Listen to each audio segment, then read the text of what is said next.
Hello, hello mga Hello Kitty collectors, mga Hello Kitty sisi. Ayan, i-share ko po sa inyo ang Hello Kitty Gundam.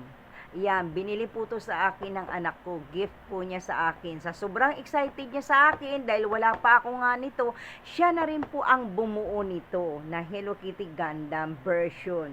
Ayan. At syempre, meron naman manual ang or guide kung paano bubuuhin. Mayroon naman yan sa loob ganito.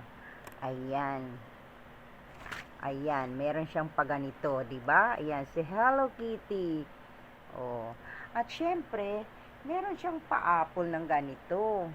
Ayan, tapos ganito. Ayan. At syempre, mawawala talaga. Ito talaga ang pinaka ni Hello Kitty. Ayan. 'Di ba? Siyempre, para maging robot si Hello Kitty, ayan, lalagyan natin ito. Ayan. Oh, 'di ba? Ang cute-cute ni Hello Kitty Gundam version.